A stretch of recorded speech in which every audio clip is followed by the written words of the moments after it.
And we're live at the Hordecast Live. We got the master. We've got Scoochalucha over there. And the Baron should be hanging out here soon. And Gonna we've be also got my friend Buff from the scene of local bands that we all fucking were involved in over in Peoria. And I was involved with this band, Overcome, as well. Also, they were further down the line named Voices of Fury. We're going to discuss metal as a whole because that is one of the genres. Even though we discuss the underground horrorcore quite a bit on this podcast or wrestling, we are going to discuss that genre because we all love it. But I understand there's one reason why old Bootleg jumped out of the metal scene for a while, and that's because of gatekeeping. There's a big problem with that in the metal scene. Buff, address it. Tell us, do you feel like there's a lot of gatekeeping in the metal scene? Like if you aren't cool and you aren't hip to something, people just turn their fucking nose up to you in the metal scene sometimes, right? um yeah, I think you have that with any scene, you know. It I felt like there was probably some of that going on with us, but like there was a lot of like healthy criticism going on that I could see what was up, you know what I mean? Like, but I mean there is something to be said about being on the in, within the certain scenes and shit. Right, right. Exactly. 100%. I mean, I just felt like every time, and I come from I was my introduction to metal. The first metal album that I heard that I actually liked was probably the self-titled Korn album.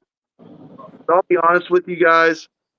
When Metallica came out, I was still into like AC/DC, Iron Maiden, things like that. I don't think I was really prepared to jump into Slayer and Metallica at the time that it was popular. But then when I heard the grooves of especially Sepultura and Korn, I was hooked. Those down tuned guitars, those chug riffs, man, it's as catchy as can be.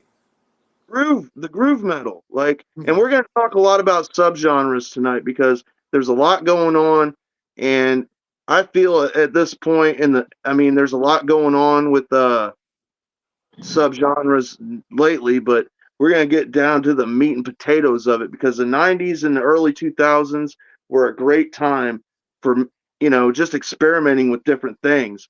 I mean, this guy over here, Buff, we used to give him shit all the time because he loved auto tuning in his fucking metal. Yeah, I came up, and even to this day, even at the age of 36, man, like I'm always looking for something new. So I was always kind of like with the what's the new up and coming music coming out and shit. So when we started the band in late 2000, or we started the band in like May of 2009, and that was like right at the like start of, what people started calling crabcore. And They're that's from when, sleeping with groupies. what was that? Is that what happens when you sleep with a lot of groupies? I guess so. Give you an example. I'll I be the well, stooge. I'll be the stooge. Watch this.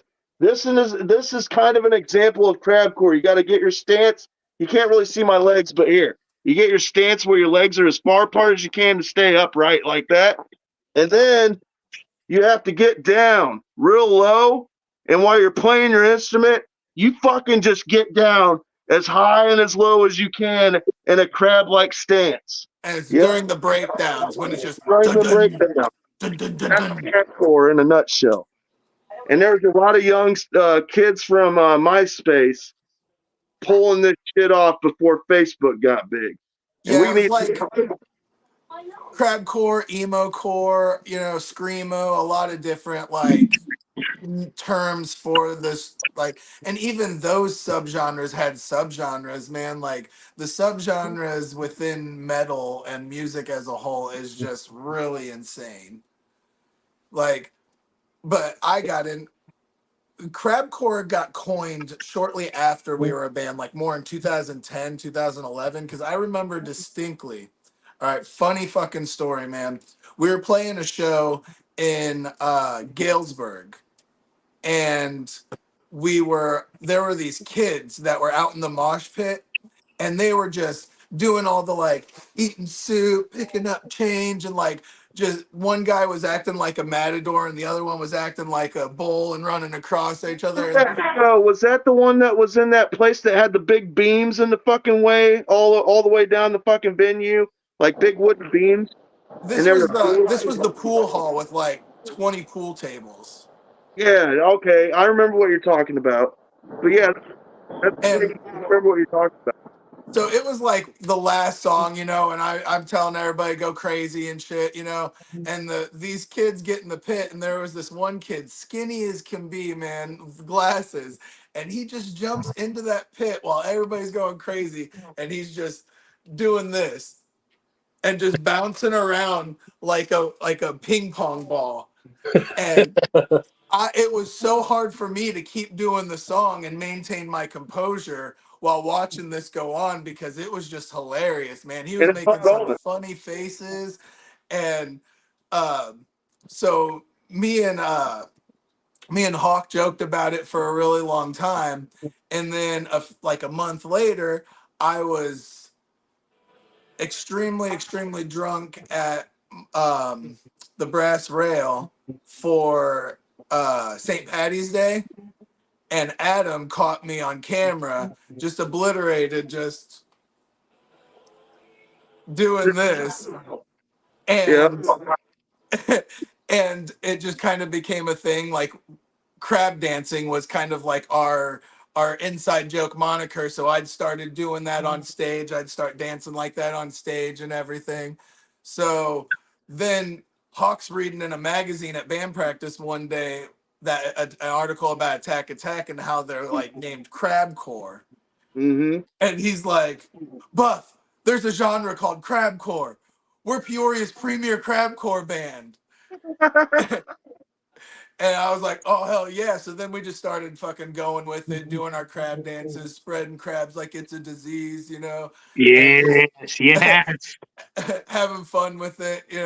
I'd get everybody in the crowd crabbing it up. And it just kind of became my little like catchphrase, my kind of thing. That's fucking awesome, dude. I forgot all about that, but then when you mentioned the kid in the pit doing that, I was like, dude, that was like a whole thing for a long time. Like the crowd would get into it and participate with it. Hmm. So before we get any further, I know everybody might be in the woods or out in the woods with what we're talking about. By the way, Buff was in a band called at first Overcome, and then later it was renamed Voices of Fury. They were also with former members of a band called Far From Free, Brian Campbell and Adam Tilton. They are both like very in sync with each other. I was going to bring them both up tonight because without them, there wouldn't really be a band. I mean, they've kind of like had most of the material wrote before you and Hawk were like introduced to the band, correct? Yeah. I'll tell you exactly how the band came to be.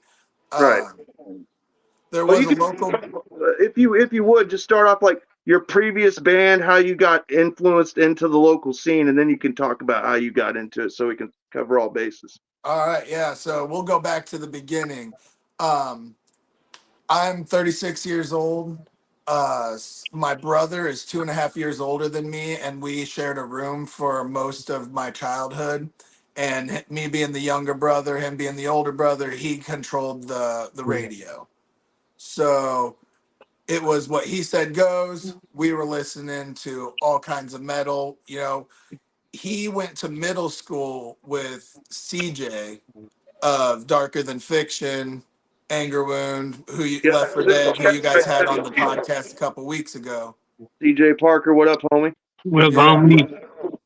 So my brother met CJ in middle school and they became close friends. And CJ's the one that got my brother into metal, who in turn got me into metal. So then growing up, I would actually go hang out with my brother and we'd go over to CJ's house and CJ would just be playing his drums. He'd just tell us, hey, pick out an album. And he'd have a stack of like one of those old CD towers. And it'd have every new metal album that you could think of, from System of a Down, Slipknot, Mudvayne, Korn, Spine Shank, and he'd just be like, pick out an album, and we'd pick out an album, he'd put it on, and he'd just sit there and play to it and shit. We'd just be getting high, having a good old time. So of course, once he started his own bands, it was like, well, I'm supporting him and I'm going to these shows. And so I went to a few of his early bands, Boom Baya, and then he ended up joining Anger Wound, and then that's when I really got hooked and started going to all these local shows and really following Anger Wound. And Scotty Anger was is, Scotty's band, who was on our show about a month and a half ago or whatever. Scotty X, the guy that other guy from Peoria, you guys, that yep. was his other band, and that's what I'm saying. These guys are all tied together, so that's why it's cool that they're all on. So go ahead, man. Yeah, so once I got going to those Anger Wound shows, and then I was just, loving the like local scene and shit. I met my buddy Matt, who met my brother as well, and came into that whole circle. And we'd go hang out at Matt's house, and he was into screaming all the time, and he would kind of get us all doing like karaoke screaming in his room.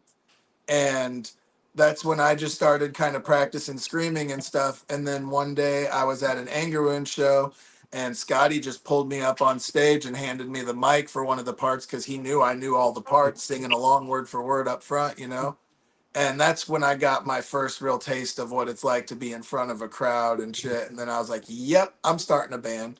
Because I was like 15, maybe just turned 16. So from that point on, it was like chasing the dragon. Oh, I need a band. I need a band. We need to do this. And that's when I started my first band in high school, Bellicose. Bellicose, that was the name of it. And we played out a little bit with Anger Wound. This was the East Peoria Legion Hall days, doing a lot of shows down there at the East Peoria Legion Hall with like Still Heart Conspiracy, Anger Okay. Wound. Right when Left for Dead came down from Rockford and started really hitting the scene really hard. Um, so we were playing a lot of good shows in that kind of scene, and then we broke up right around graduation. When we graduated, they went to East Peoria High School, I went to Washington High School, and just other creative differences and stuff, we ended up parting ways. And then I just got into my party phase and started partying and hanging out with some other friends that I met that were actually in the band Smoking Revelations, and that was David and Justin Adams. And Justin ended up getting incarcerated, and Smoking Revelations was opening up for Born of Osiris. They had it all scheduled. So they called me up and was like, bro, Justin just got arrested. He ain't going to be out in time. Can you cover vocals for us? We don't want to have to cancel this Born of Osiris show. So I was like, yeah, how much time do I got? They're like, you got like a month. I was like, cool. And then I go to the first practice 2 days later. And then I was like, so what day is this show actually? And I find out it's like a week later. I'm like, oh man, I only had 2 practices with them, and they never wrote down any of their lyrics and didn't have only but 2 songs recorded. So I only was able to sing properly 2 songs, and the whole rest of the songs I just made up sounds and screams and words and improv the entire set. And we Damn. did that. We did that for like 6 shows after that. That Born of Osiris show was the first one, but then we went on a little like six show run or whatever. And towards the end of that little run, we played a show at Dirty Dean's in Bartonville. And this was right after Far From Free had broken up.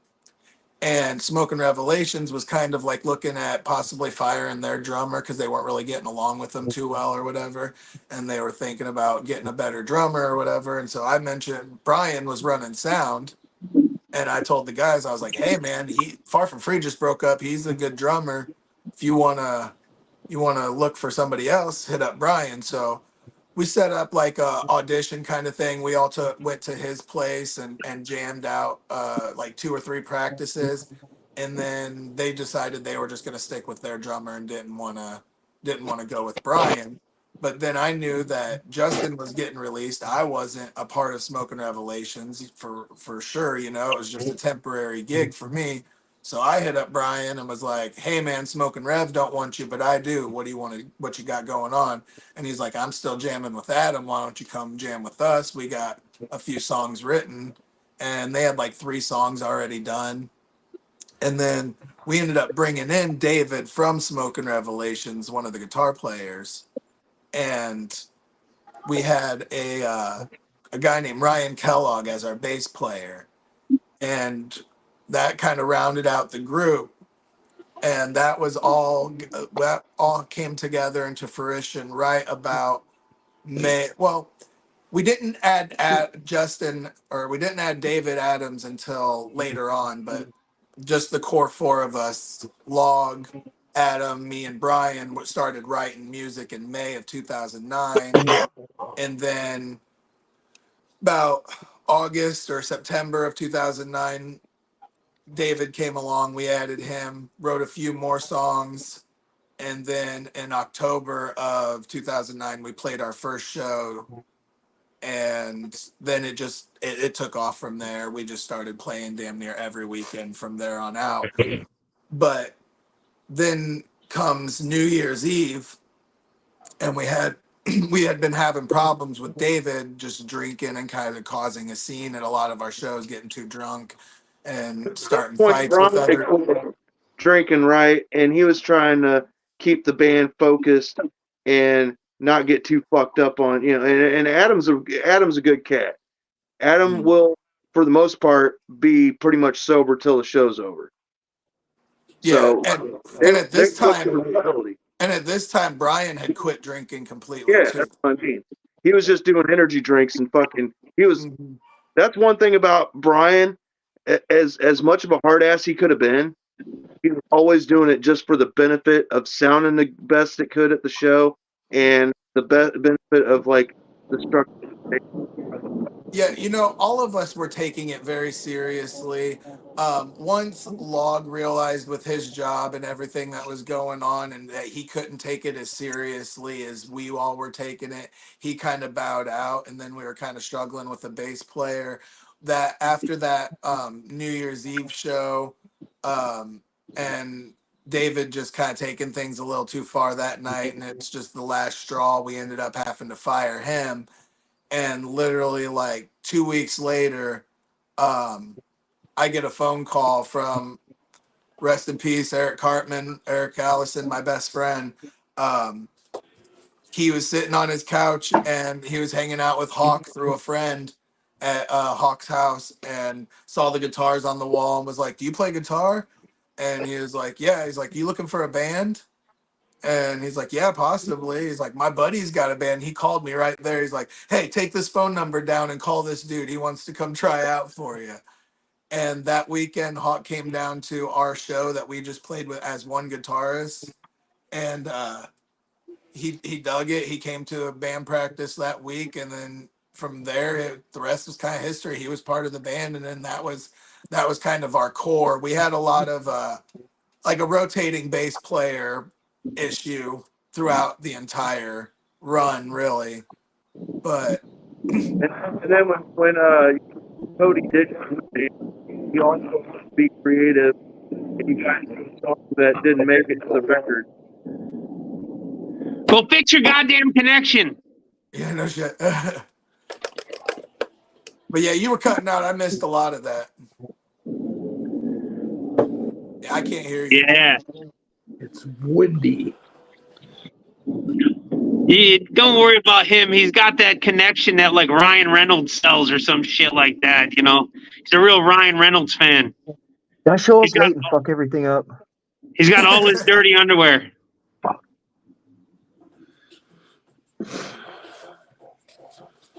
But yeah, we just had the rotating, door of bass players. Cody was probably the longest running bass player we had.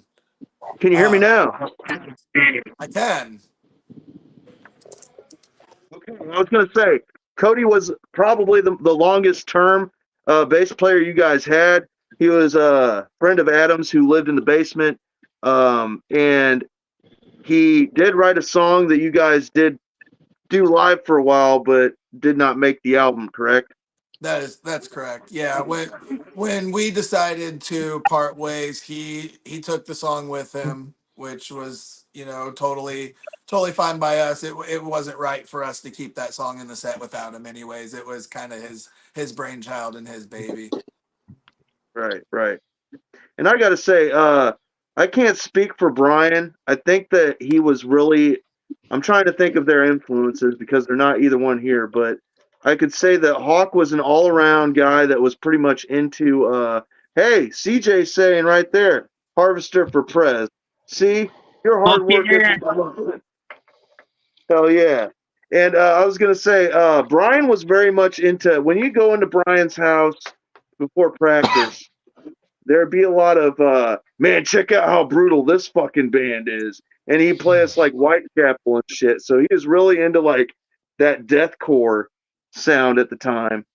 And me myself, I was into grindcore at the moment, so I was listening to like Waco Jesus and shit. Which, hey, by the way, Buff, I reached out to them and I got a hold of somebody that still lives in Eureka from that band. I might be able to get Waco on here. Oh yeah, that'd be dope. Hell yeah, dude. They actually tour a lot in Europe and shit because they make all their money doing those tours. Oh yeah. Jerry loves their shit. By the way, Adam, the guitar player, the other brainchild of the band, very much a big fan of the shirt you're wearing yourself, Kill Switch Engage. I can't count how many times I stayed on his couch and watched Kill Switch DVDs with this guy. And he also trusted your homie Bootleg to be the photographer for the band for quite a while, as long as being the roadie, which Brian trusted me to do because believe me, drummers don't like anybody fucking with their drums. It's And then true. Hawk, man, he was all over the place with everything he liked. Yeah, I was yeah, because I was so much younger than the other guys, I was kind of the one that was always getting shit on and fucked with, which is fine, it's cool. It was all in good fun. But me and Hawk had very similar tastes in music. I was just the one that got shit on for liking it, liking certain things. Oh yeah, I but remember but a band. yeah,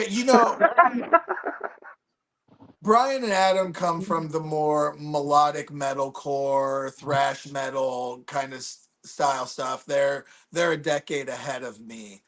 Um, I come from the metalcore. I was like Breakdown City at this time, and I was always like when we were writing songs, be like, what would go good right A there? fucking breakdown. And Adam would be like, I swear to God, if you fucking say a breakdown, I'm gonna slap the shit out of you. And I'll be like, Yes. breakdown.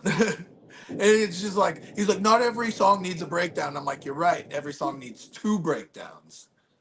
And you At did least that minimum. a few times. You talked him into a breakdown, and that's the thing. There'll be a few songs if you actually go and listen to their record. There'll be a few songs that you'll be listening to, and you're like, "All right, they're gonna put a breakdown into this song." And what the day blood turned black is, or no, wait, the slippery lip of David Carradine is one. You'll be listening to that, and all of a sudden the breakdown will hit, and you'll be like, "No fucking way!" But it's Yeah, so because you fucking come right out of cool. that butt rock groove. Yeah, exactly. That's the thing. I love that you said butt rock. I think so. It's basically what you think when you first hear it, with a little Oh, bit of a dude, yeah. fucking. We even called it that at band practice. We weren't oblivious to what we were doing. You know what I mean? Like, it was just doodling around and came up with that. And it was just like, let's do that. No, I don't do it. Yeah, let's do it. Do we? I don't know. Yeah, let's fucking do it. Yeah, just keep it. Fuck it. Why not?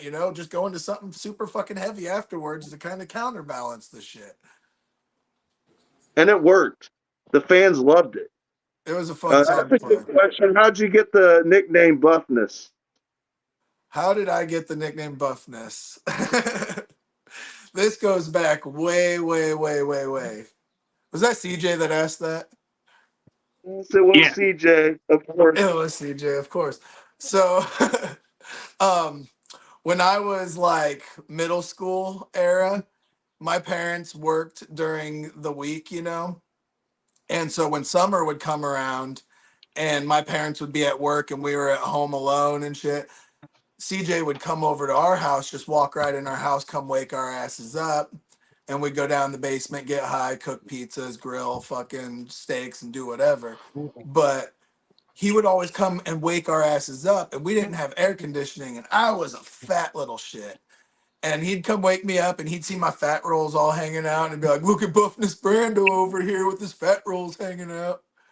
And then, it just was like such a sarcasm thing that other people found it funny. And then it ended up sticking. And then what made it stick even more was when a friend of ours, Brandon Reynolds, joined our big friend group. It's like, well, we can't have two Brandons in the group. So boom, well, you're Brandon, you're Buffness. And it's just, that's kind of become my identity.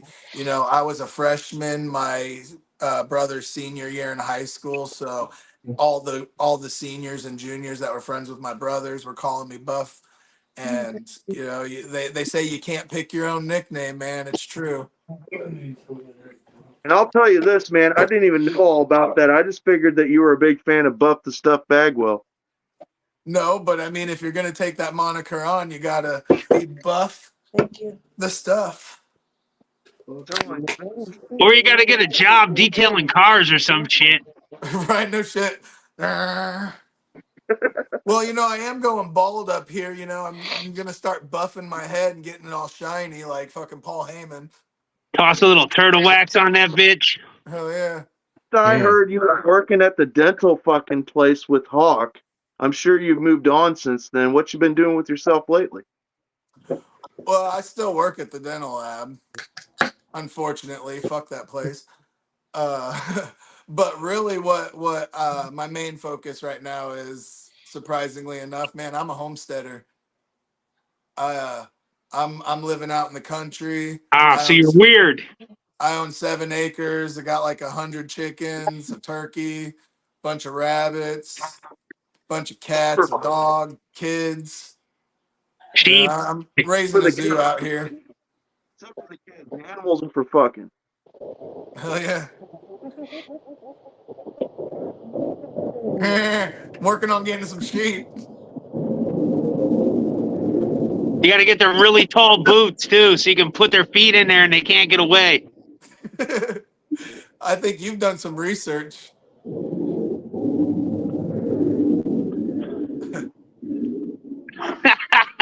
Baroness looks like a honey baked ham with two. He ain't wrong. That's what it says. Wearing That's like bikini. when she wears shoestrings, bikini. Oh, funny shit. Funny. Say that about this lady, man. I know who that is, by the way. Yeah, that's Colo. That's that cucumber boy, isn't it? Like, nobody cares what that cucumber loving fucking troll says. Everything's a fucking pickle. Everything. You put it in a brine, it's a pickle. It doesn't matter. Yeah. End of the day. Once it's in a brine. Very good point. Why do we call pickled cucumbers pickles? But if you pickle onions, you have to call them pickled onions. That's what I'm saying. So everything you in a gotta call them pickled eggs. Yeah, we just decided that everything is just a pickle. Pickled or not, everything. Fuck it. Your cell phone, it's a goddamn pickle. Fuck it. put this in a fucking brine, it's a pickle. Yeah, I would have to. I'm gonna jump on that bandwagon with you. The fucking pickle. Fuck yeah. What's up, Killa? I was fucking streaming stuff on Discord for the Horde and forgot about the show. I forgot it was Monday. I'm on a roll today. I was an hour late to work, but I got a raise, and yeah, that's how it started. Yeah. Dude, if you could be an hour late to work and get a raise, that's a win. Like a 65-cent raise at that. Hell yeah. Where you work? I need to go there. I do chemical compounding, Oh, like hell. polymers and shit. Oh, wow. Okay. All I heard was Science. pounding. It's because He you're does a lot of pounding. For some reason, we're still thumbs upping. That's because your mind's full of pumpkin guts, Harvester. Yeah. So Buffness, worst porta potty you've ever seen. What's Yeah, that? Great. porta potty. God. It goes right to The best porta potty I've ever No, seen? worst. Worst. Shittiest. Yeah, the Oh, worst man. one you've ever been forced to use, sir. Where was it? Come on, it's got to be one of those ones with a mountain of shit. Well, I Mountain. honestly, I would, dude. We gotta go back to when I was a fucking kid and kind of really Go getting back? into the metal scene and shit. My Yeah. parents, I came from a very religious family, so once I started getting into metal, my mom was like, "Oh shit," you know, and so she tried to like push the like Christian rock and stuff on me, and in the year 2000 and 2001, I went to Cornerstone Festival and I stayed out there for a whole week, and that's like 100,000 people camping out. It's like a summer camp, like a Christian summer camp type thing. And Yes. there's like 12 stages, dude, and like trying to suffer through that on day 7 when your stomach's turning like a motherfucker. Ooh, that was probably some of the worst shit I had to barrel through. Had to stay away from the pop rock. Going behind the porta potty, popping a squat. Fuck that. Take a venture off in the woods. Right. Get out of the room. A roll of toilet paper in a tree becomes my best friend. Oh, you don't even need a roll of toilet paper, man. They got leaves No. for that shit. Yeah, but you gotta watch what kind of leaves you pick up, though. I shit like a bird of prey. It just sprays out so I don't have to wipe my ass. It's like, Like a natural bidet. Yeah. That's real today. Hey, bidets are nice. Y'all are silly. So everybody The knows. world realized how great bidets were once COVID hit. Yeah. Fuck yes. If anybody hasn't seen it, I've been posting. The next giveaway is good until 4/8/24. It's a DWN package, boy gob. You guys haven't anybody hasn't seen it, they can go on Tom's thing. It's dwnproductions.net. Hit the dude up. He's a super good dude. He does custom shit. But yeah, I got a giveaway going for that. Everybody keep your eyes open. is that potty boy or? Yeah, the potty. Yeah. Gotcha. Cool. Then the eyeball in that damn thing. I think. Yeah, a potty, which he's not making anymore. And then a T-shirt and a beanie hat. yeah, Is that the Boy Gob shirt? Yep. gob shirt and the gob hat to get you. So gob. you know you're getting that from Fast Custom Shirts from T-Shirt Joe, who also shares the podcast with old Tom Martino, who is an excellent podcaster. If you don't watch Tom Martino's podcast, They get fucked. you are fucking up. Go over there and hang out with us when we watch them. They record now and then post their shows, but go over there, watch Tom, give him a like. He's fucking hilarious. Him and Joe.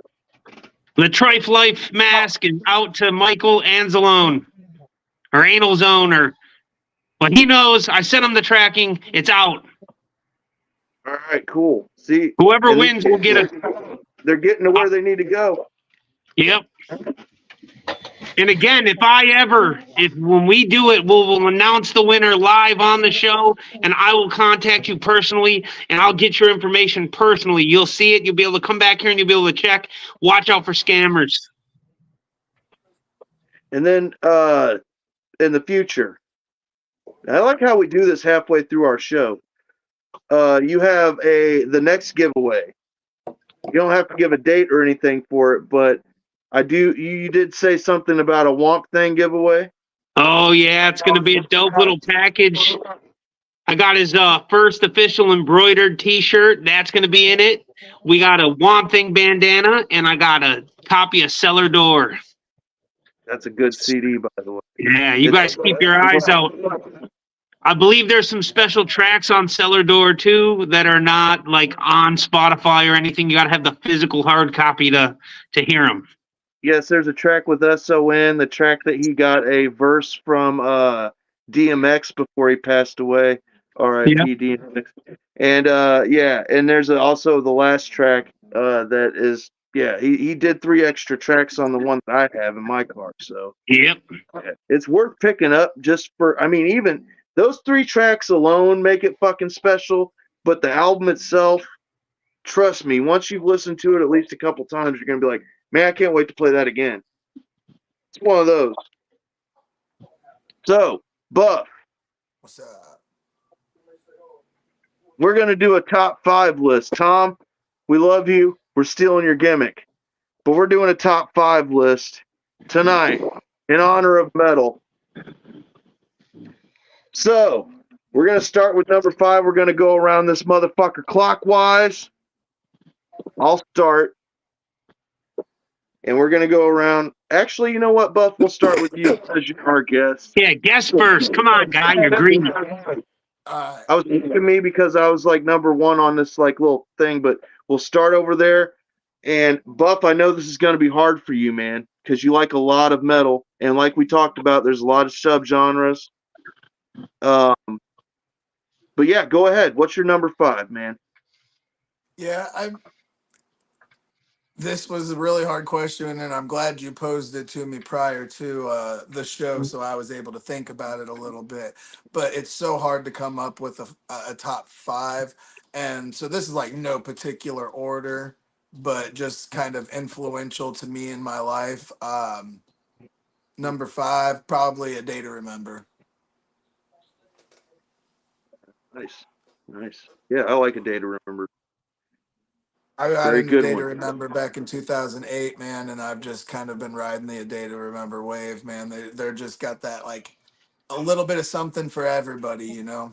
Just they got the heavy, they got the melody, they got the pop punk, they got everything in between. They're an all around great fucking band that I can jam any day of the week. Pop punk with breakdowns. Yep. By the way, do you watch I've, you don't happen to watch the Punk Rock NBA, do you? not regularly, but I do see a lot of his videos.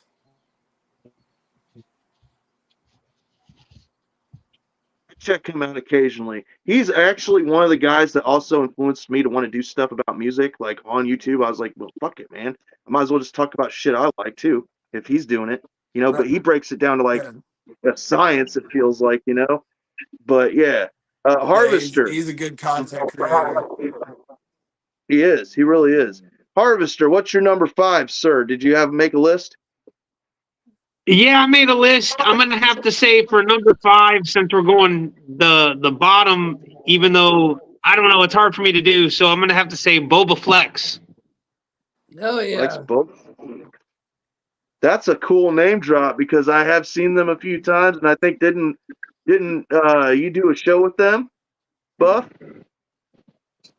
No, I don't think we ever opened up for them, but I've seen them live multiple times with a lot of other local bands around here. So I think we might have been the only local band from that era that didn't open up for them.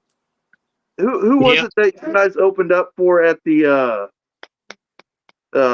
fucking county fair or whatever the fuck it was that you guys did at the, you know what I'm talking about, that big show?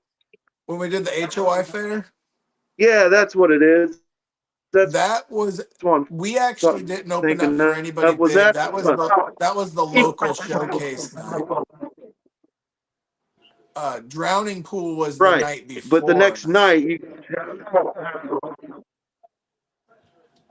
your fucking phone's like a piece of shit. Somebody else. My phone? Yeah, you keep cutting out bad. We're getting you a new phone for Christmas, man. Probably that big old storm that's passing on. Yeah, are you getting a storm bootleg? Because we are too. Oh yeah, oh no, that's not till tomorrow here. No, we're getting. There's a lot of his phone sounds like he's fucking soaking in mayonnaise. Dude, honestly, I just got this microphone from the TikTok shop for $10, dude, and it works great. Hell yeah. I think it's a connection issue. We're getting a storm right now, so we may cut out a little. Yeah, he got a good idea. He got the earpiece. Yeah. Peace out. I feel like when I wear an earpiece with mine, it like back feeds and shit. Oh, so we got. Yeah, we got those. Yeah, Yeah, we're because supposed to get nasty storms here tomorrow. have us have our Bluetooth on and it cuts. Damn, it's supposed to. I don't know what it's supposed to look like out here. They're talking like wild ass fucking tornadoes and fucking 2-inch hail and fucking flooding. Yeah, they're saying Ohio might get some tornadoes again tomorrow. Yeah. We're supposed to be getting some storms through here tonight. I haven't really checked to see how bad it's supposed to be for us, but where I'm at out in the country, man, that wind can get whipping. Oh yeah. We have one of those storms called Sunny. Yeah. All day, every day. Yep. We got a little rain today, a little rain last night, a couple of minutes of it. Yeah, that shit comes through for like a couple of minutes and it's bright again, right? Yep. Actually, it's The only probably thing is- sunny the whole time it's raining. The only problem is that Can y'all our hear me ground is now? so hard. Yeah, we Yeah, can I can hear hear you. you. Our ground is so hard that when it rains, we get floods real easy though. It can't sink into the ground, you know, like the ground's not soft enough. Soft. It's like concrete. Welcome to the desert. Settles on the top and don't go into the ground like here. Here it turns into fucking mud and whatever the fuck it creates flowers. So Hey, Harvester, Mr. you said Harvester. that Boba Flex was your pick. Yep, fucking Boba Flex. Kill his turn. Killer, Kill let's his go. turn. I was not prepared, and I'm not like a super metal head. Like I fucks with metal. I was a drummer in a metal band once upon a time, but like Well, I then don't name think I them. could do the top 5. That's fine. I Tits fucks Up with a Dirty, lot of Silver different metal Band. bands though. Huh? All right. Fuck me. You put me on the spot, man. You got the fingers pointing at you. And it took me I have to be dyslexic, so to make it look like I'm pointing at you, I'm pointing actually at my wife. Clinky. So you're pointing at me? Yeah. Clinky. Yeah, it's your turn, bum. I am a bum. You're right. You're totally right. Thinking about rolling. Okay. So like I said, man, my number 5's gonna straight up be Corn because Corn got me into the shit. I'll be honest. I mean, before that, I could say it would have been Offspring, Hell but yeah. I can't say Offspring is a metal band. Technically, they are punk. So if I was gonna say a band that influenced me to love metal the most, number 5 would be Corn, self-titled and Life is Peachy. Nice. Hell yeah. My turn. I saw the Life is Peachy tour Nice. Hell yeah. and We all know yours is Issues. Taylor Swift. Shut the fuck up. Taylor Swift. You know she worships the devil. Try Avenged Sevenfold, asshole. That's my number 5. Avenge. Yeah. That's a solid fucking pick. Yeah, Avenged Sevenfold. All right, I love Avenge, but to me, Avenge died with Jimmy. It The did. drummer. I'm thinking more old Avenged, but yeah. I still rock everything from Sounding the Seventh Trumpet to self-titled, even Nightmare a little bit here and there, but everything after that I'm not into. I gotta be in the mood for night. Yeah. I will say this about Avenge. Nobody else could say that they were a good predecessor to Metallica better than Avenged Sevenfold. Like, you could tell those kids that were in Avenge when they were younger probably dug the fuck out of fucking some Metallica back in the day and some Slayer. You know what I'm saying? That's what I'm getting at. Oh, Yeah, yeah. Like, but as an they were influence. also that like pre-metalcore, man. Like, dude, that before M Shadow's voice really got fucked up on those Right. first 2 albums, Sounding the Seventh Trumpet and Waking the Fallen, dude, he was they were aggressive. They were really aggressive, real metalcore, a lot of good fucking breakdowns. And then once he went through his vocal problems and had to get vocal surgery and then learned how to scream properly and everything, that's when he really changed his vocal style and they went to City of Evil. And But Didn't he get Jimmy, polyps on his vocal cords? I think so. Yeah. I had polyps once. Not on my vocal cords, though. Jesus Christ. I don't think Buff Falls come get your promo cut, but I could invite him to the group. All right, so Buff, what's your or no wait, we're on Scoochalucha now because the Baroness just said Avenged Sevenfold. Sorry, sir, I forget there's two of you on one screen. So coming up, I was going with Slipknot as my number 5, but I backed out and I went with White Zombie. You son of a bitch. You son of a bitch. Hey, I liked White Zombie back in the day. Like, Number 5, get fucked. oh, dude. Yeah, get fucked. He said, "Get fucked." The old school White Zombie was the shit. To this day, I still hear rumors about the whole White Zombie Pantera tour and how fucking insane that was. My God, I wish I could have fucking experienced something like that because I myself wasn't at one of those, but I heard about them. A lot of people that were like seniors in high school when I was a freshman would talk about this shit. Oh yeah. Yeah. Like, I like Thunder Kiss 65. Who More doesn't? human than human. Remixes of the KMFDM. Could you do that? They had a whole album where the KMFDM remixed a bunch of his shit. It was pretty dope. Yeah, Super Swinging Sexy Sounds. I had that. That was a good album. Yeah. The chick on the front of it ended up being his wife, Sherry Moon Manson, after he broke up with the bass player. Well, we're done with Scoocha. He said that was number 5. He can get fucked. Hey, Buff, what's going on? How you got number 4? Oh, man, number 4, if we're going metal, I think we'll probably go with the shirt. Killswitch Engage. Oh yeah. That's they were real formidable in my metal, how I was, kind of influenced in the style that I was kind of trying to bring to overcome, was very that melodic metal core of the mid 2000s. Yeah, I mean, they are fucking one of the most approachable bands in that scene as well. Like they had a lot of hits on the radio. Yeah, dude, I was actually a big fan of them before Howard. I came to love them on the early Killswitch shit Jesse. with Alive or Just Breathing in their first self-titled album. And then when Jesse blew his voice out and quit the band, they brought in Howard and then they blew.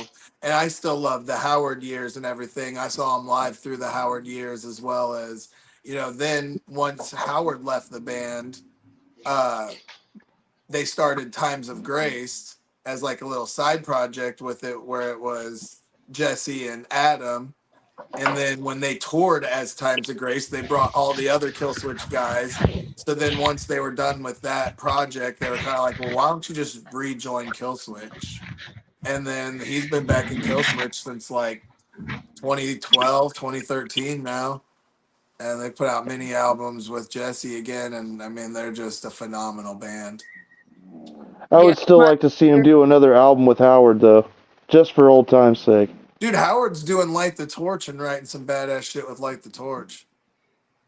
Oh, yeah.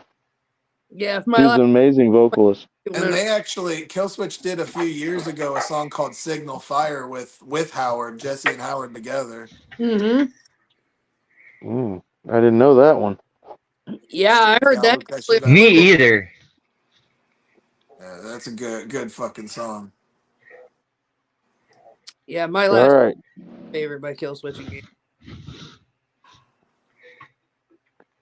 Okay, so Harvester. I'm still a little perturbed about the whole number 5 fucking White Zombie bullshit. But anyways, I'm going to have to say my number 4 is going to be Horse the Band. And if you haven't heard them, look them up. They're Horse Like the Animal, the band. Never heard of them. Pretty dope. They're like 8-bit, like video gamey shit going on and super hard. Oh, shit. You want me to flick his titty, Harvester? Flick that nipple so hard his fucking tit turns purple. Hey, that's a nice face you got on there, Killa. Thank you. Makes me want to my puke. wife, My wife won this and gave it to me. It looks like mustard. Yeah. Yes, I understand that, Cody, and I'll work on that. He just sent me a message. Shit like that wouldn't happen if you had a fucking microphone and a fucking webcam. Yeah, I understand that, sir. And I need better Wi-Fi too. I feel like it would run a lot better then too, as well. My number Like I could fucking run my 5. shit like that. Right. Right. I need to get this I shit could. on lock. I could. I have the mic. I have the webcam. No, that's what Cody's telling me. Old body rot. He's telling me in the message. Yeah. I think you just need a sound better and phone, look bro. better. Dude, I He just said, bought this bootleg, phone. step your fucking game up. Yes, but I just got this phone. This phone I just got like Teresa got me the upgrade because I was eligible for an upgrade, and I stepped up to the next fucking best phone. Is it And an You got one iPhone? of those sidekicks now, or whatever the fuck they are, the yeah, flip and up I have to ones. have a stylus stick, so I got the only one with the stylus stick that was left, so I can still do my edits because you guys know I love to do my edits. We're getting off the topic though. Yeah, what's your fucking band? Okay. All right, so we're getting down to the nitty gritty. The balls deep. There's my motherfucking homie right there in the chat, and your homie. There's Scotty. He said Buff is the fucking man. Much love, brother. No, Scotty's the fucking man. Yeah, he's fucking a big time legend in our fucking field and that shit. I All know he right, doesn't my like to number hear 4. compliments too much, but if it wasn't for Scotty, I wouldn't have done anything that I did in the local scene. This is hard to say because it's Better hard not for be me to White pick. Zombie, you son of a bitch.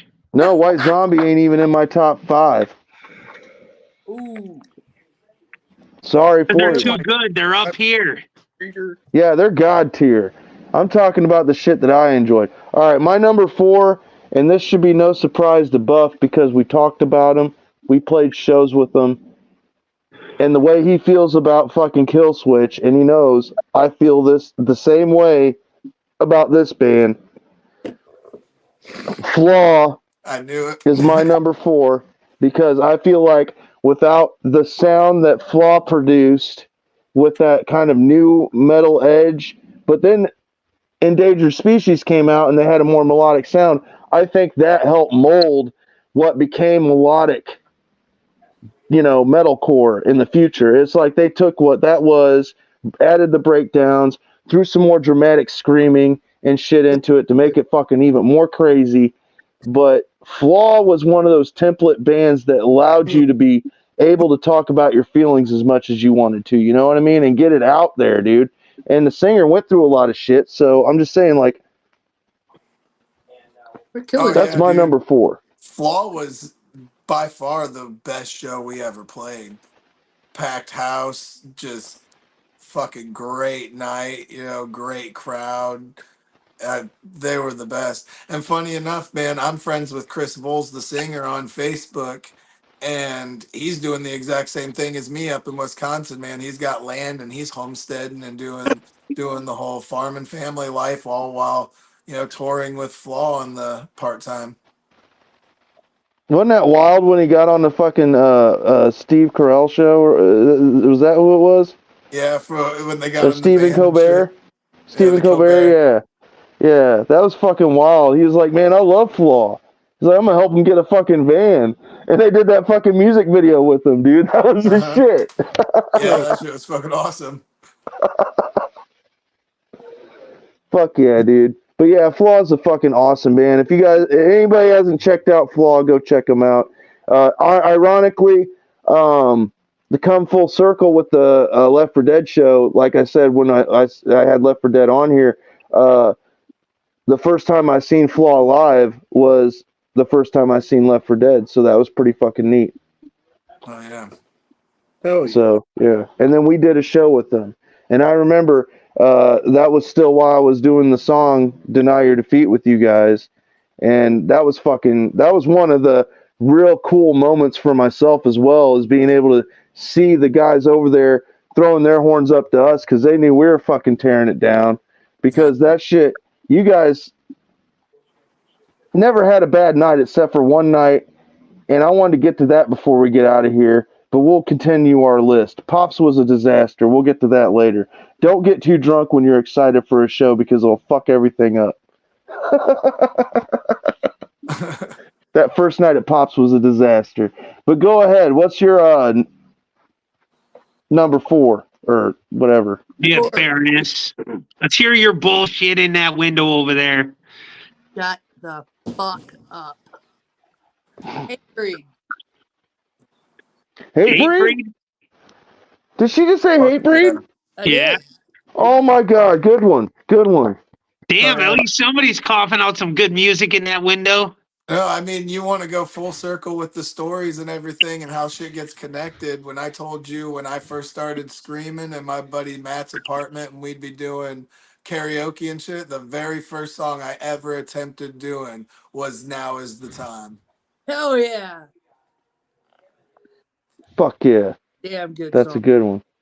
What's I'm yours telling now, you. Scoocha Lucha? Monster Magnet or somebody like that? Come on. Oh yeah. V-shaped mine. Actually, I went with Crowbar. Crowbar. Another hardcore band. They were very heavy back then. Oh, yeah. It was a very, very heavy band. If you really like some deep bass, like they had some good fucking songs that had deep bass in it. But yeah, Crowbar would go with it, be one of my ones.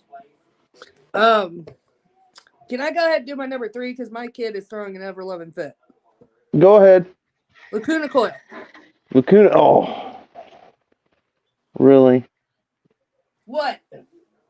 That's such a chick band. But go ahead, and we'll deal with that. They are. I saw them live with Rob Zombie. And funny Yeah. enough, one of my bucket list bands is Bullet for My Valentine. And when I was in high school, I was supposed to go see Bullet for My Valentine open up for Lacuna Coil and Rob Zombie. And the day before they played the East Peoria show, fucking they did something stupid and Rob Zombie kicked them off the tour. And I'm waiting in line to see that show. And they have post-its on the wall saying Bullet for My Valentine will not be performing tonight. And I was just like, ah. Now she's switching it up. Her number 1, I'm predicting, is going to be Dragon Force. Ailstorm. Some 41. Okay. Whose turn is it next? Scotty. It's Buff's. Scoocha.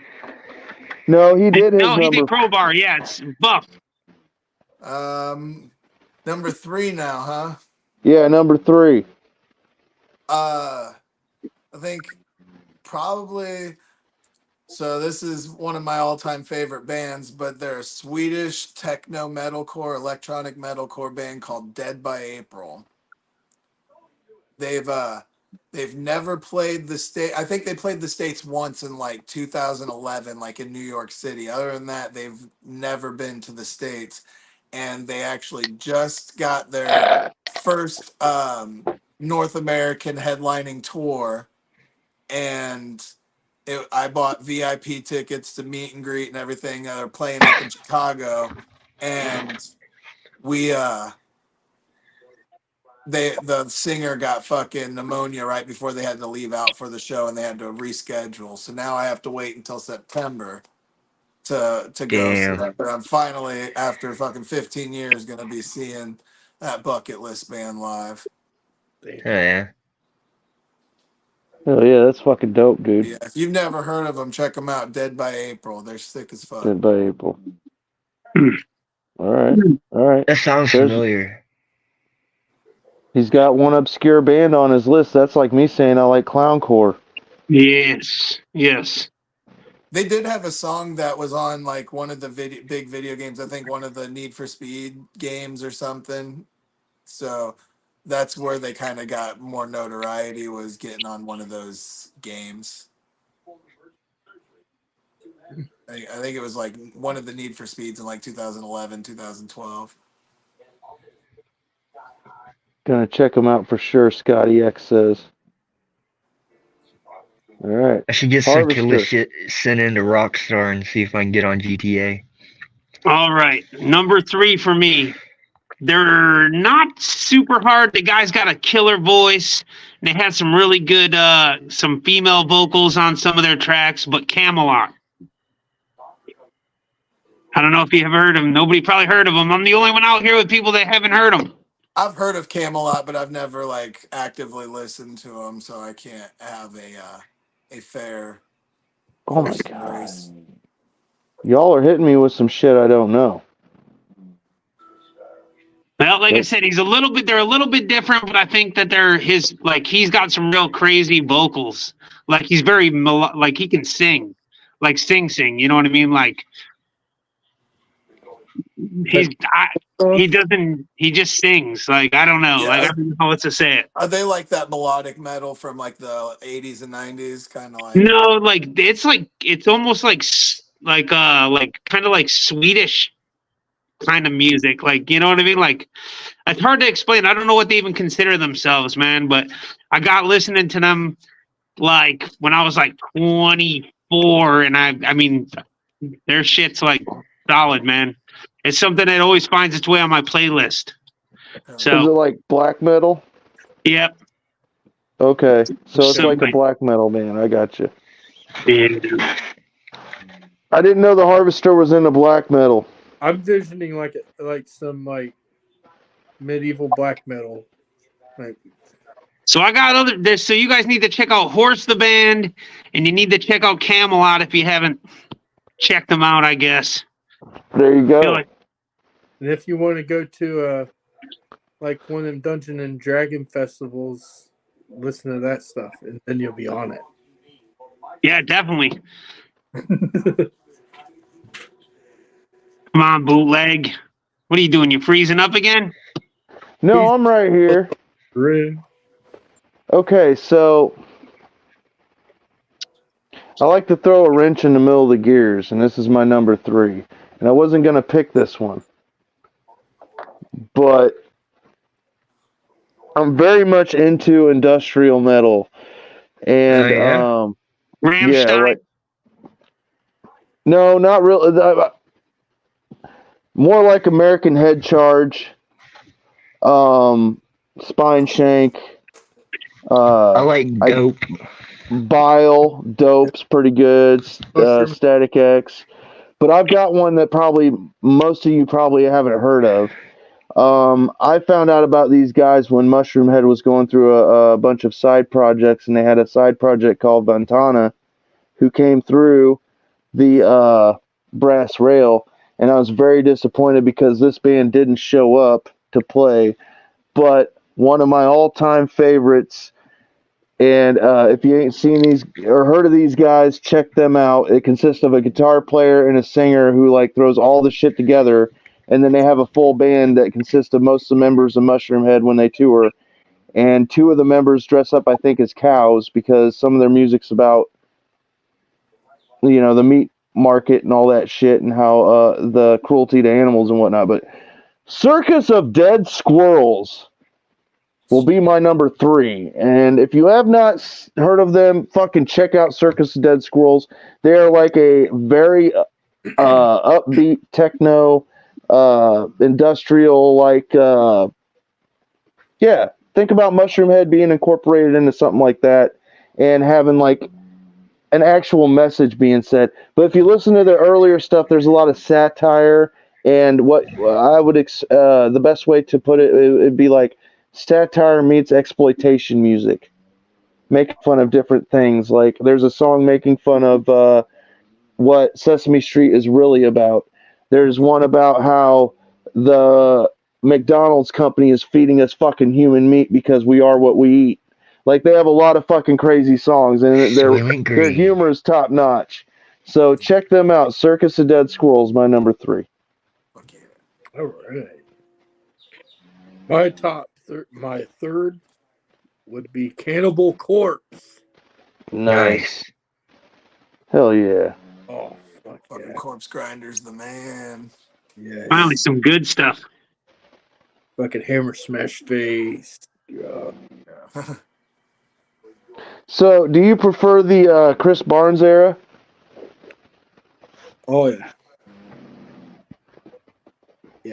Now, see, I was a big fan of 6 Feet Under all the way up to I do believe it was Maximum Violence. Is that the name of the album? Hmm.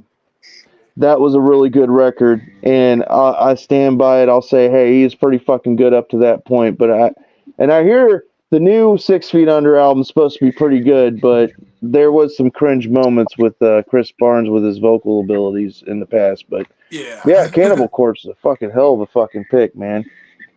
No, And Corpse she Grinder already is where he should be, and Chris Barnes is where he should be. Scoocha Lucha say Nickelback. Yeah, you should have said Nickelback because actually they do a great Take cover of fucking Metallica. a too.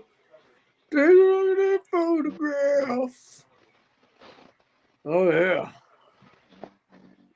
So national band. I used to work with Yeah, the they big really did, dude. The Brass Rail, like we were actually damn near like the house band of the Brass Rail there for a little bit, man. We were playing there like every weekend, all the time, man. There were just so many good shows and acts coming through there. I know, man, and even Dying Fetus rolled through there. One of my favorite fucking technical death metal bands. I was always singing their or saying their praises. Dude, One bullet left. Oh man, somebody's dropping a fucking name there. dude, Echo that's Trend. actually probably one of my favorite fucking songs from 6 Feet Under. One bullet left, one left to die for. Fucking Ice-T Echo coming Trend. in that Did bitch. did Echo Trend play the brass rail? Fuck yeah, we opened up for Echo Trend. Those were some of the best fucking shows ever, man. Fucking, I became really good friends with those dudes. They came over to Brian's house before the shows. We'd have Right. cookouts and shit. Dude, And we Echo actually Trend. yeah, we actually That's sat and that's when we actually sat and talked to them about what's the other band that they were fucking in, Twin Method. the bass player Derek was in Twisted Method, Twisted Method, that's and it, he was Twisted also Method. in Makeshift Romeo with Edsel Right. Dope from Dope. So yeah, and we talked to them and they said because of death in the band, they wouldn't actually do a reunion show, correct? Or something like that. Which band? Twisted Method. I'm not sure about that. Well, no, Twisted Method, the singers now, the from last I heard, the singer's the DJ for Big and Rich, the country band. Oh no shit. Yeah, like What a flip he's flop. doing that shit. So he's like, fuck, he's making money touring shit, doing that. So Wow, who would have thought that, man? yeah, no shit. Because we always, dude, we talked so highly of Twisted Method to those dudes because when we found out that one of the members was in the band, we were like, man, that band was so influential to like new metal and shit. And Dude, they're they like, only yeah, put yeah, out that one album, but fuck, that right, album was so good. yep, exactly, exactly. So whose turn is it? Mine. Buff, Buff. Okay, I have number no two. number two. Number two. All right, well, this is where it gets down to the nitty gritty because I got a bunch more I want to talk about. Shit. We could do honorable mentions. But I would probably go with a band called Let Live here. I know a lot of people hadn't really heard of them. They put out like 3 albums. Alfonso, the singer of No Life slash Heartsick, he uh he got me onto him before practice one day before a show when we were all at Brian's house. He showed me one of their music videos. I was like, damn, this shit's sick.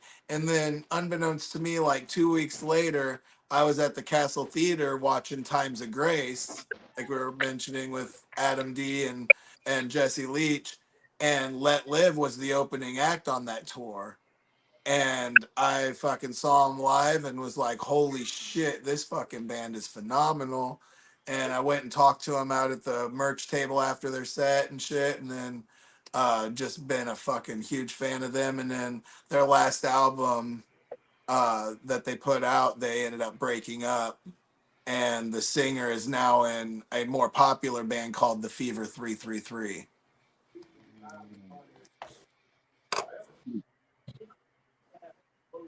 All right. Pretty good. Pretty good. It's my turn. So What weird one do you got? I'm going pretty weird right now. It's going to be Austrian Death Machine. Fuck yes. Hell yeah. Fuck yes. Get to the chopper. If it bleeds, you can kill it, dog. Yes. I am a cybernetic organism. Organism.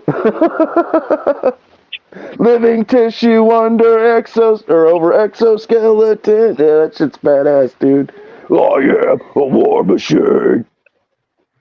I love Austrian Death 25-hour Machine. fitness for that one extra hour of working out. Yes, yes, yes.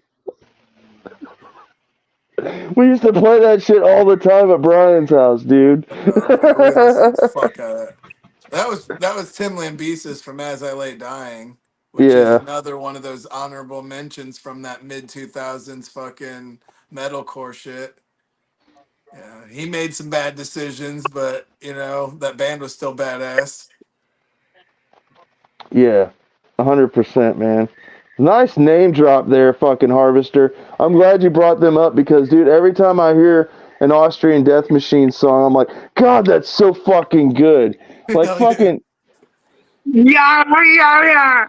It's Well, fucking, it's like, I the love dude just Welcome goes to the off. Party, Richter. That's a great one. Oh my You've God. got no arms. Or Let Off Some Steam, Bennett. That's a great fucking song. Oh my God, they're so fucking heavy and brutal.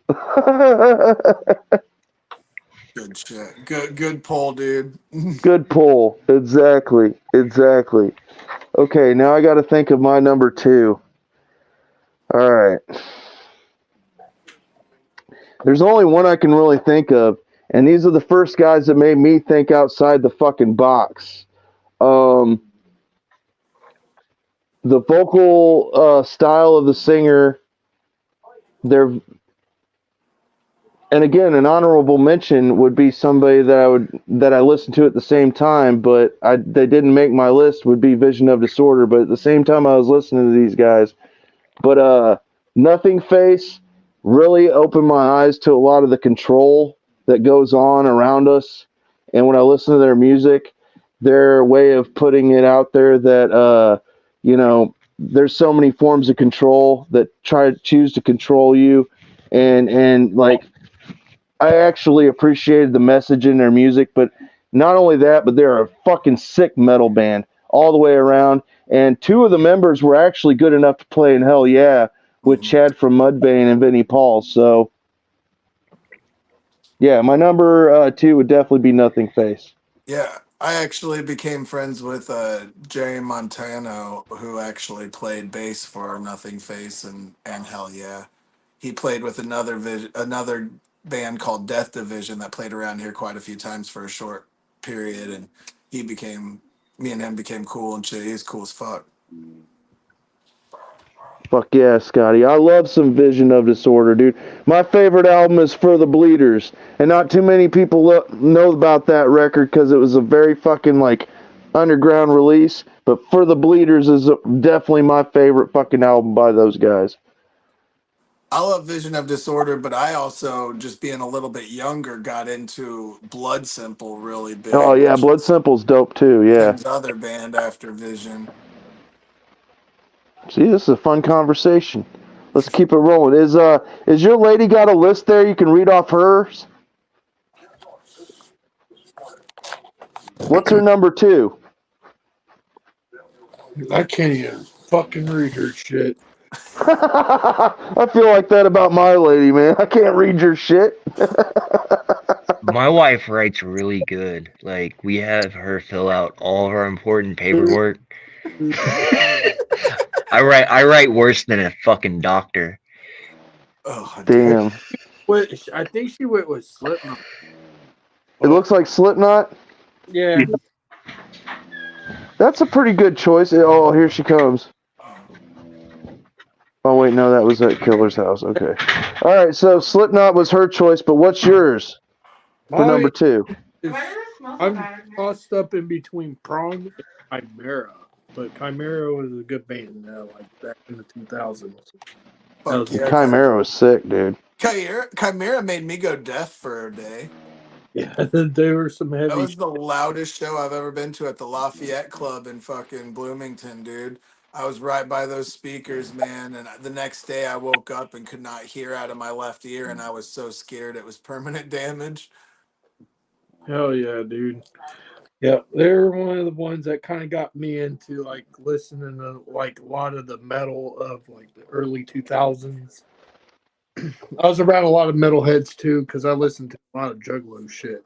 I got kicked out of that show at the very last song for starting a mosh pit because we weren't allowed to mosh at the show. So I was like being good the whole show. And then when it was the last song, Pure Hatred, dude, and I just started a pit and then got speared and taken out by a fucking security guard. And as I was getting drug away, I saw the fucking Mark Hunter give me the devil horns as I was being kicked out. Oh yeah. So this was after the album that had Pure Hatred and all them on that, right? Mm-hmm. Yeah, This that was was a pretty good album. probably That's about the 2008. yeah, that was the album that I got introduced to him, and Impossibility of Reason. yes, and then the one before it was really good too. The Passed Out of Pass Out of Existence. Existence. Oh my God, was that a great album? Fuck yeah. Dude, somebody down here is mentioning Crossbreed. Those guys were pretty cool looking. Dude, Crossbreed was the shit. They were like kind of like Orgy. They were that Yeah, industrial metal kind of. they look like glow-in-the-dark vampires and black lights. Didn't they do that? I got the key to the Gramercy Park. No, that was fuck. Who was that? That was Deadsy. Dead Sea. That's Yeah, I right. remember them. Man, I've the seen Yeah, them it's once. It was Crossbreed. I remember what they looked Corn, like, but now I'm Puddle of drawing a blank Mud, of what songs they did. Deadsy, and Orgy. that sounds like a concert that would go on back then. Yes, Deadsy Yeah. was the singer for Deadsy. Is one of Cher. Was it Cher's kids? It might be. I don't know. I might be wrong about that, but I think he might be one of Cher's kids. Oh, shit. But yeah. Anyway, who's next? Who's up next? It's Buff. Buff, what is your number two, sir? This is fun. I like doing No, this. number one. I'm on number one now. Oh, he's on Yeah, number number one. All one. right. Okay, here we go. We're going on number ones. Here we go. Give it Number to us. one, we're going back from the very beginning. What really kind of opened my eyes to the heavier music and got me into the heavier metal, coming from that Christian background, and my mom really trying to like force force the Christian side of music on me and everything. There used to be a TV channel called I The think I know who he's going Box, to pick. and The Box would have music videos playing all Yeah. day long, and me and my brother would just be watching it, and when a good music video would come on, we'd record it. And I had recorded this song that I absolutely loved, and then I get a catalog in the mail for Columbia House, but it was like Columbia House Power and Praise, only Christian shit. And in the very back of this catalog, there was a little secular, for the secular crowd section. And it had this album. And when I saw this album, I was like, Mom, get me this album. It's Christian. It's Christian. Get me this album. And that's the Fundamental Elements of Southtown from POD. I knew it. I Yeah. knew it. I had POD a is pretty feeling. solid, yeah. And I fucking got that album. And I fucking rocked the shit out of that album. And then I saw him live in 2000 at Cornerstone. I saw him live again in 2001 at Cornerstone. And then Did I you see him went, at the Madison? no, Or I was you didn't. too young? I don't I think seen they him ever in played there. 02 at Ozfest. Yeah, I Oh, saw him at Ozfest, and they were at the Madison Theater with, I'm trying to think, it might have been Seven Dust. POD and probably. Seven Dust. Yeah, I was too young for that one. But Because you were yeah, I talking only about saw being the into tour. Creed, and Creed also toured with Seven Dust, and I think that was like a side show. Like, you know how they do like Seven big Dust was at House shows? that shows and Ozfest stuff. too. Yeah. Oh So yeah. yeah, I think it was an off show of that tour, and Creed wasn't with them, and they just showed up with Seven Dust and But yeah, that's how I saw POD the first time was at the Madison, and it was really cool because a lot of the religious people showed up, and they weren't afraid to let you know they were there for that, Right. and that was neat.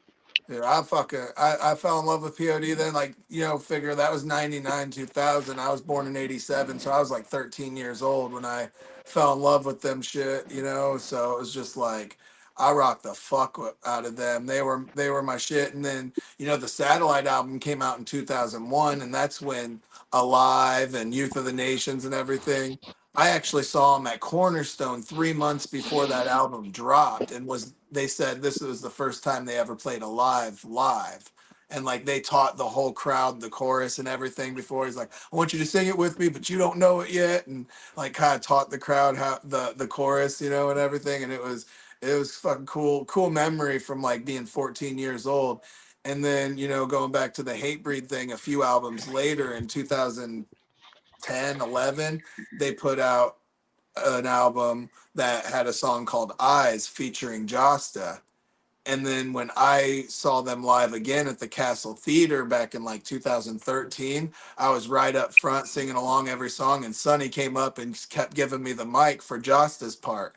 And I kept screaming Josta's part during that shit. And when the song was over, he looked at me and he's like, "Damn, bro, you killed that shit." And it was just like, oh my God. Like my 14-year-old kid was like jizzing in my pants.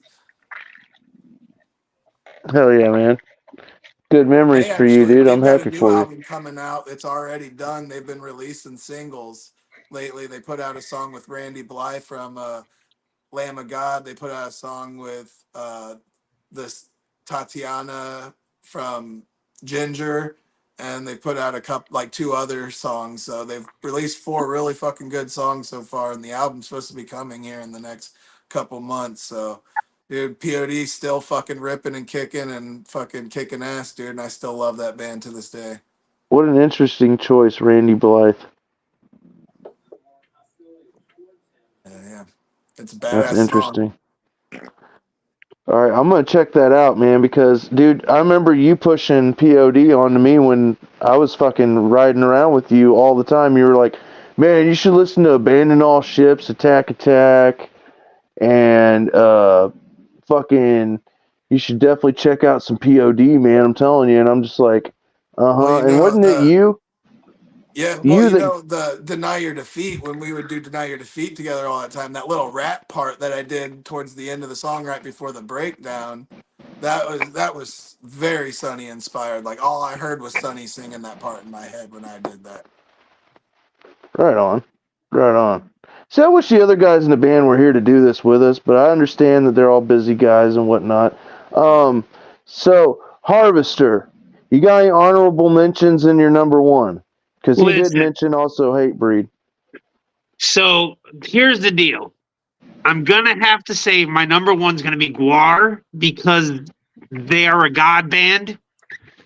But there are a lot of other type bands that I really wanted to say, and we're not going to talk about them. I'm just going to shout them out.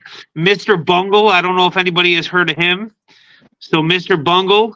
Then we have Fear Factory was a big one that I remember watching a show, going to shows. They were really killer.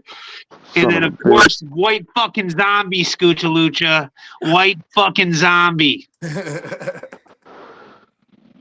But definitely Guar is my number one. Number one is Guar. The original lineup, right? OG, original lineup.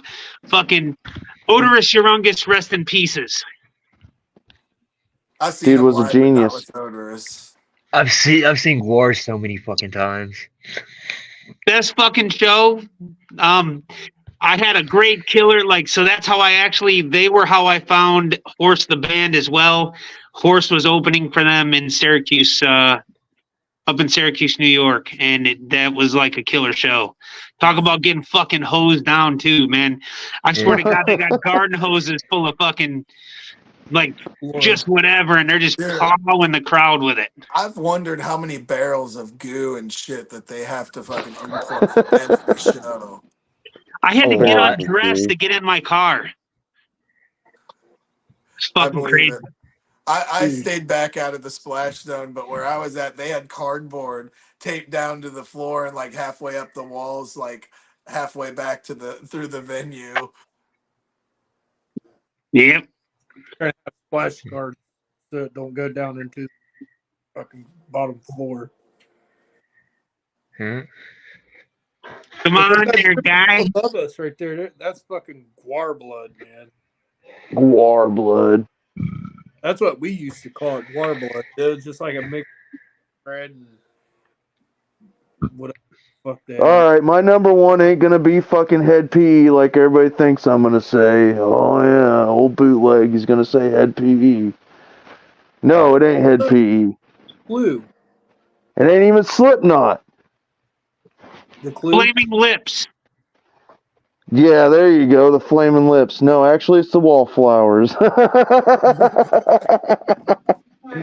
Okay, my honorable mentions leading up to this though. When I was younger, I really fucking dug Ministry, and I absolutely dug Bile, and I saw Nine Inch Nails with a perfect circle up in Chicago. That was a dream come true show, but I've always enjoyed that industrial sound, Spine Shank included.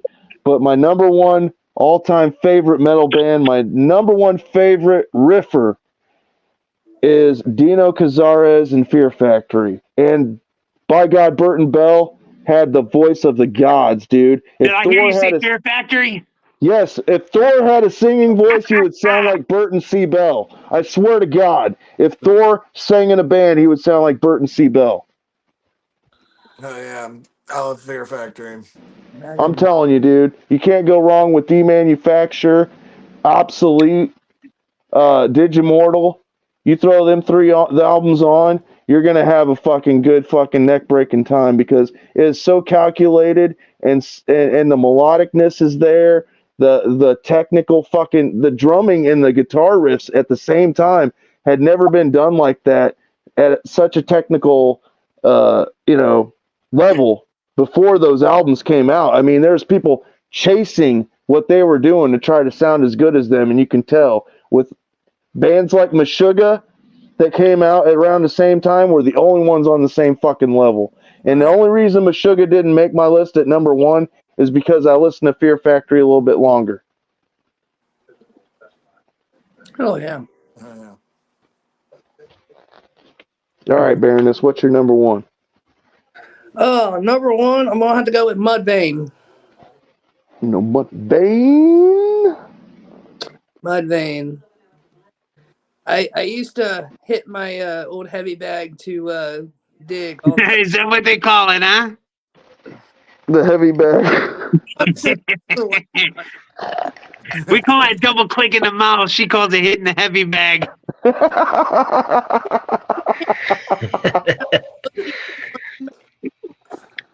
Oh, shit. You had to go there. Mudvayne, you can't go fucking wrong with them. No. And an honorable mention, I have to say, I am a big Breaking Benjamin fan as well.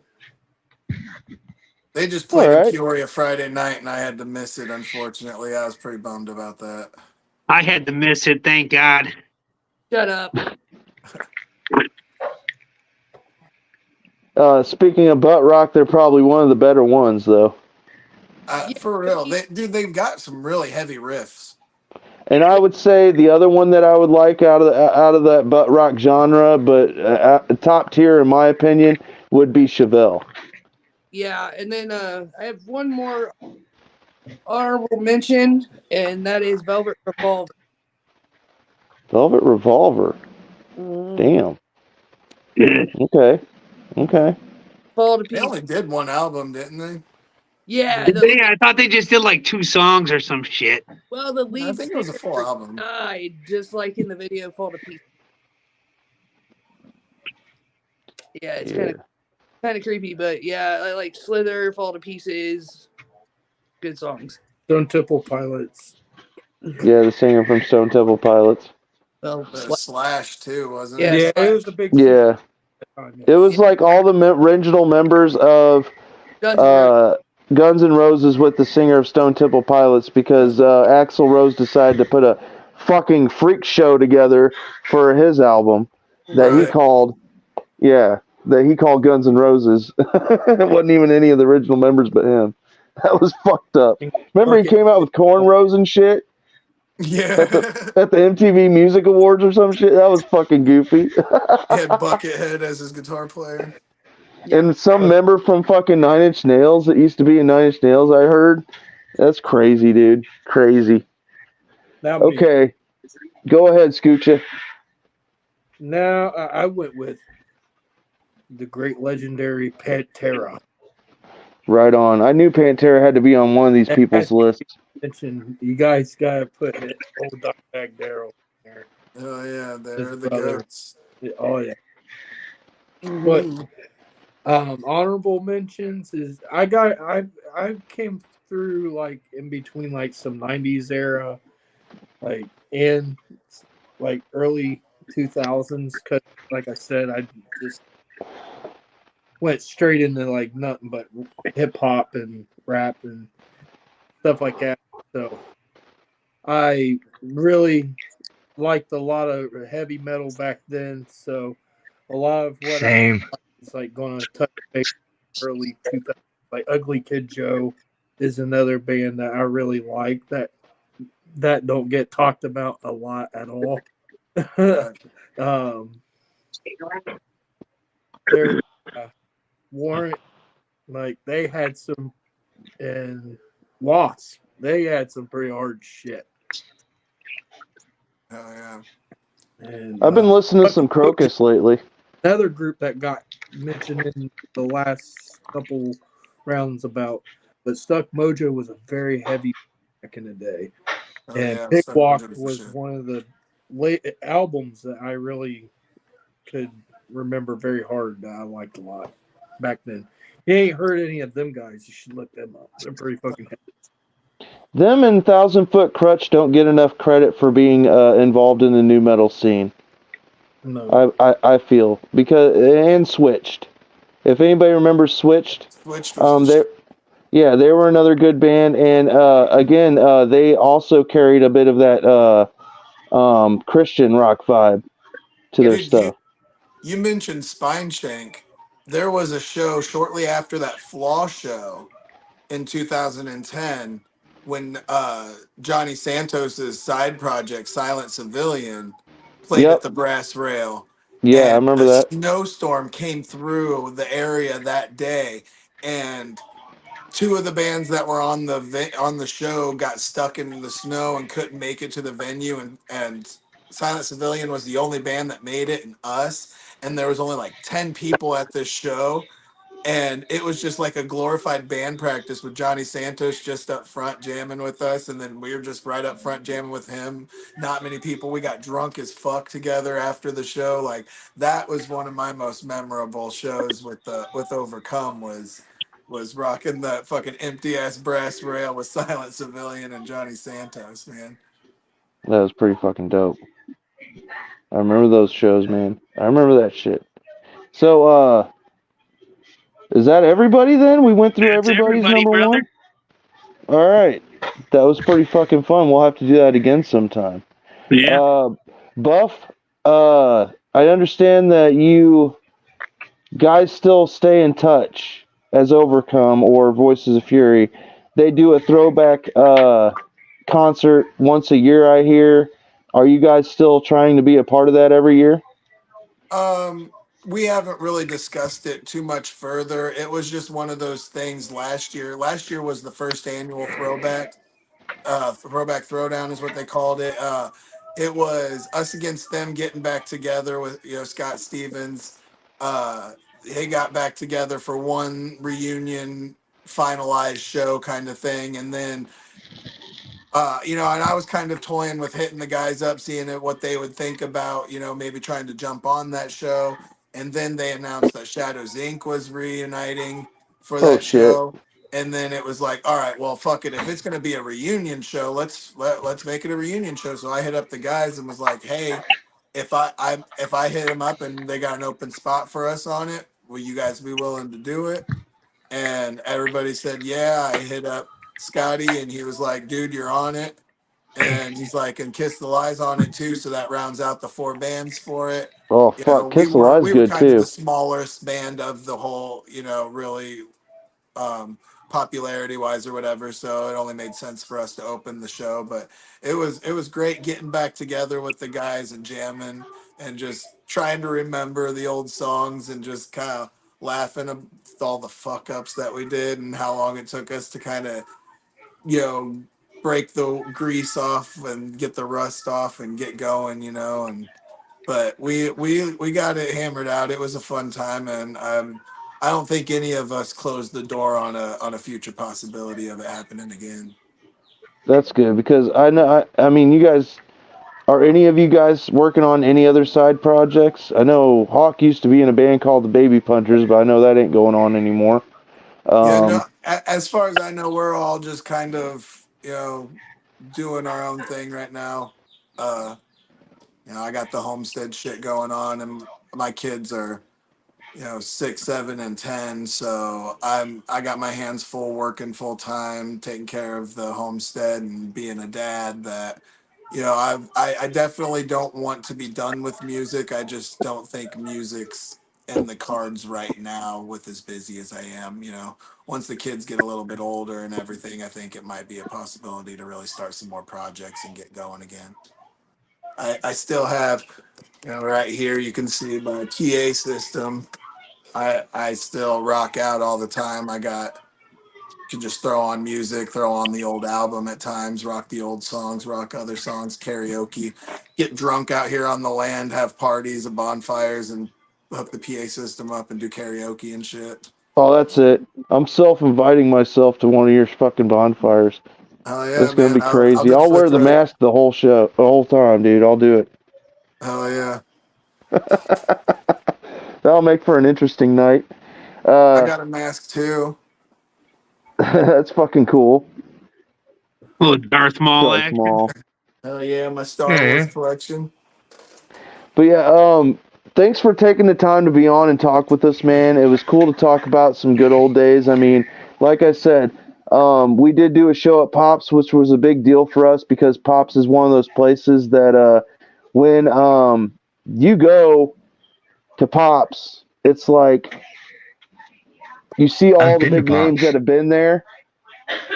Yeah, It's the down by history St. of that Louis. building is fucking awesome. And we went there, and I'm going to say this because it's one funny story I can talk about. We go there, and the first night, it's like a Battle of the Bands thing, right? This is Right. yeah. Was this And the we one that they knew, had the 2 stages, main stage and the side stage, and they were alternating? yeah, Uh huh. right. It was the first time we played there. The second time you guys played there, I just went strictly as roadie and photographer. The first time I actually fucked around and got on stage with you guys. Now, this was the funny thing is they were listening to all the bands, right? And we're as a competition, and every show kind of feels that way when you go to a show when you're involved with the band or you're, you know, in a band. You'll look at the people that are playing and be like, well, are they at the same level that your band is? And a lot of the times we heard a few of them, and not to diss anybody, but there was a few bands where like, man, they ain't even rocking fucking double bass pedal over there. What the fuck, you know? And like, we knew that and we got, and Brian got a lot of compliments for his drumming, but he was sober. The problem was, I felt like we got cocky that night, Sarah. And we're like, oh man, we're at Pops. This is so cool. Jaeger bombs out the ass, beers out the ass. We got on stage. I remember Hawk fucked up the intro to one of his songs. And then you told me, try screaming from the gut so you don't shred your vocal cords up because you keep going from the throat, you're going to fuck your throat up. And I sound like a fucking goddamn turkey with his head cut off because we recorded a tape that night to hear what we sounded like live at Pops, and it sounded horrible on the way home. Yeah. I don't have a whole lot of recollection of that time because yes, it was a lot of Jaeger bombs, Jaeger bombs, Jaeger bombs, Jaeger Jaeger bombs, bombs. Jaeger bombs. That was Yep, mine and Hawk's Look at my ritual. We new always haircut. did sound check, and then they say you got 30 seconds or 2 minutes or yep. whatever. You know, We would we always gather booked and it do a to the Jaeger bomb. bar, and we did our Jaeger bomb before going on stage. I was 21, almost 22 when I started that band. 22 when we really started playing out a lot, you know. So that's God, prime I didn't party realize how young years, you was. you know. And yeah, it was like my age 22 to 24, 25 was when we really played out all that time. And dude, yeah, that's prime party years for me, you know. It was one big party for me when I was out there. And there were a lot of times that I would look back and be like, fuck man, I got too drunk, we sounded like complete shit, we fucked that up. But you know, it's funny because it seems like there were so many nights when I knew we played bad and sounded like shit, we got the most compliments. And then like it seemed like I've been there. on the nights that we would fucking just be so tight and sound so good and we get off stage like fuck, we killed that shit. It was like crickets, you know. No, it was like, man, maybe we just have to be drunk to sound good or something. I don't know, man. Right? I mean, I'll admit, man, I drank a lot more than I usually did in my entire life, going to like Tops and Tails and also following you guys around and do. I mean, but dude, it was a great time. It was a learning experience, and I'll always cherish the times I had. I wish Adam and Brian or Hawk could have been here to fucking share this moment to talk about it. But We'll have to dude, do it again and shit. get them on. Right, or share this fucking live with them if you know. I'll share it to Adam. He added me as a friend and stuff. Um, like I said, I can't speak for anybody else in the band, but I want to say myself that I appreciate y'all taking the time to like take me in and let me fucking roll with y'all. Oh, dude, we had a fucking blast, and we appreciated the help you gave us. You know what I mean? Like, it sucked carrying equipment in, and you know, as soon as you get done off of fucking a 45-minute to an hour long set of screaming and jumping and expunging all that energy, and then the first thing you gotta do is just start carrying a drum set off stage. Instantly. That fucking sucks. So any help we had was awesome.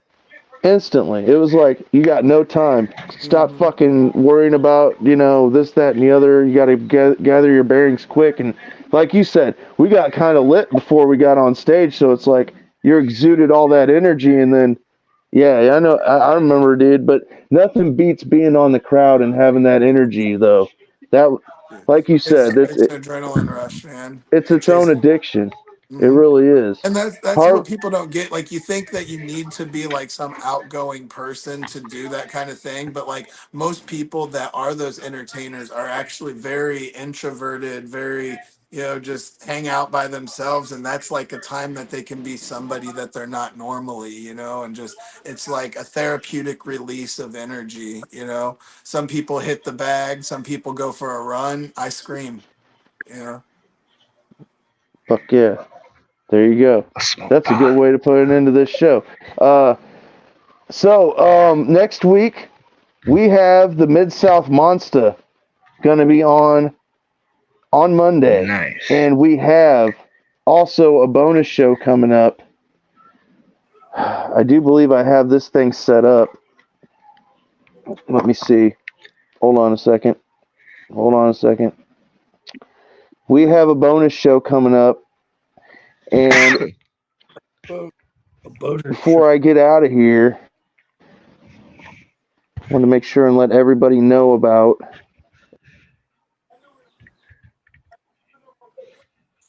He busted up again. This guy over here, boy, with This that crick, guy. that fucking cricket mobile. Did you?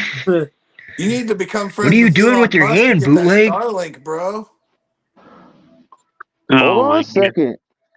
I was letting everybody know that we got an episode with the Michigan Misfits coming up. Our Bonus out. homies. Bonus. Sound It's a like a special. Thursday or a Wednesday. It's a Thursday. special Thursday show. Oh yeah. So anybody that can make it to it, I understand that's in the middle of the week and it's on our old date, but we are having the Michigan Misfits on. They have a free show coming up with a Guar cover band. Foire. Okay. Guar, yes, it's a free show at Concord, Michigan, right? That's the name of the place, Concord, Michigan. You can look it up and go to the Michigan Misfits thing on Facebook. check it out. They got a free show coming up with a couple metal bands that they're friends with. And also, make sure that you go and give them some fucking views with their song with Blaze You Dead Homie, Lose Control. Those guys, telling you this song is awesome. They're on point with their shit. You have no idea what their fucking new shit's going to be like. I have no idea. They ain't even let me know. And I'm always underneath their fucking studio table doing all sorts of stupid shit. So anyway. Also, the Womp thing. Yeah. Check out the Womp thing. He's got some shit for sale. We posted it on the Hordecast Live. Killa, when you get some Alley Guy shit done, we should post that shit up too. Should. Right. You got your slacker. Get some shirts made through fucking Night Owl Prints. If you want some shirts done, hit up Keegan Grimm and go through Night Owl Prints, and boom, you can get some hot ass fucking good quality shirts done. Yeah. T-shirt Joe too. Do a pre-order. Or Fast custom shirts. He does some dope shirts. Exactly. I know we did a shout out for them earlier, but yeah, the contest with Tom Martino. Look up the Harvesters page for that. Yep. Like, share, comment, the whole deal. That'll be announced on 4/8/24. Win a free fucking mask. Mask, and a t-shirt, and a hat. Fuck yes. There you go. And then keep your fucking peepers peeled, because I'm going to have a Womp Thing giveaway as well. Right after that thing, we're going to keep rolling these fucking giveaways out like a madman. Fuck yeah. Killa, thanks for being on, man. Appreciate you. I'm sorry I was late. Hey. This ain't really your genre of music, really, but I know that you fucked around and been at some metal shows. Metal. Wait, yeah. I grew up on rap and metal, like. Right. And I appreciate you guys up there, Scoocha, Lucha, and the Baroness for being on. Thanks for hanging out. Except for the fact that you said that White Zombie. That White, you son of a bitch. Pisses him off, dude. Buff, thanks for being on and hanging out with us. It was a really fun time having you on, dude. Hell yeah, man. I appreciate it. I had fun. I'll stay in touch with you, dude. Also, like I said, if you guys want to hear the band Voices of Fury, Remnants of a Better Day is the name of the album. It's available on all streaming platforms, Spotify, YouTube Music, that's what I Apple wanted Music, to do. and all that shit. So you can stream the album. It's 12 years later, but it's still available for everybody. Yeah, go get out there. Do it. Listen. Absolutely. Harvester, again, we always appreciate you being on, sir. Taking your time away from working on your bikes at your busy business. That guy's a bike mechanic for real, and he'll work on your shit. I'm working on as soon as we're done here, boys. Back to work for me. Absolutely, we won't hold you up anymore. So next time, like I said, next week tune in. We got the fucking Mid-South Monster on Monday, and then Thursday we got the fucking Michigan Misfits hanging out with us. We're going to see where the fuck they've been. We're going to try and ask as many questions as we can. We don't know how many answers we'll get, but we'll see. Maybe the ransom got paid. We'll find out how. But I'm thinking until a then, lot of butt stuff. It could have been. But until then, thanks for hanging out with us on the Hordecast Live. We're out of here.